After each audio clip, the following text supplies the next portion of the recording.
At last, nakagawa rin ako nito. Napakadali lang pala. Sa mixing bowl, maglagay ako ng glutinous powder. Lagyan ko rin ng rice flour. At maglagay din ako ng asukal at lagyan ko na ng gata. Ihalo lang hanggang sa matunaw lang din yung ating glutinous powder at rice flour. At the same time, yung asukal na rin. Pagkatapos nyan, i-set aside muna. Habang ginagawa ko yan mga kalasa, kung bago ka pa lang sa aking channel, welcome. At huwag kalimutan mag-subscribe at i-click ang bell button para sa mga notification. At kung dati ka pa, welcome back. At i-follow mo na rin ako sa aking Facebook page, Lasang Pilipina. Gagawa na rin tayo ulit ng ating chocolate mixture. Ganun lang din, maglagay lang din ako ng glutinous powder, rice flour, asukal at kokwa. At lagyan ko na rin ng crushed na mani or dinurog ko lang din yan. At ganun din, lagyan ko na rin ng gata. At ihalo lang din at i-mix hanggang sa mag-mix yung lahat nating ingredients. At pagkatapos yan, saka na natin yan lutuin sa kawali.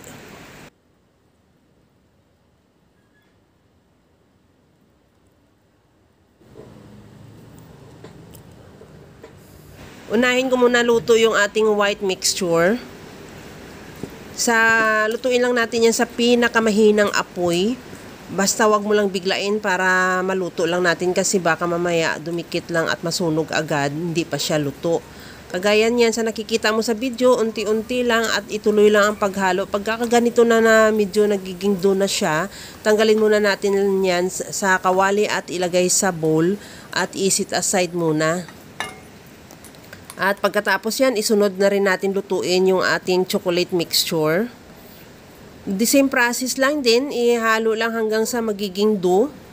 At pagkatapos yan, tanggalin na lang din at saka balutin natin yan sa dahon.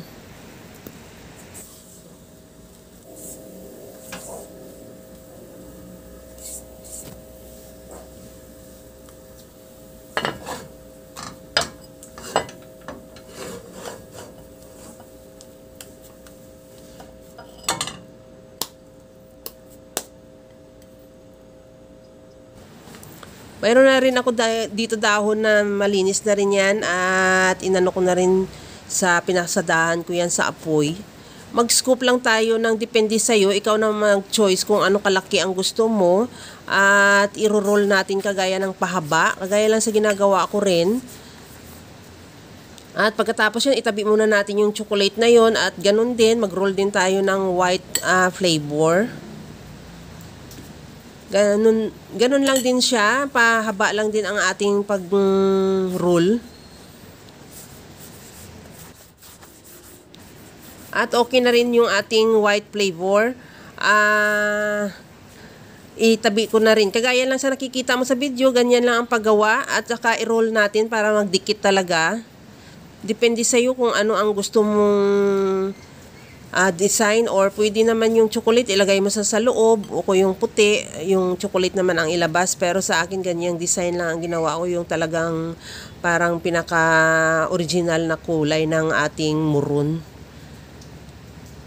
At pagkatapos niya, talian lang natin yung dulo. Kagaya niyan, ginamitan ko lang din ng dahon ng saging.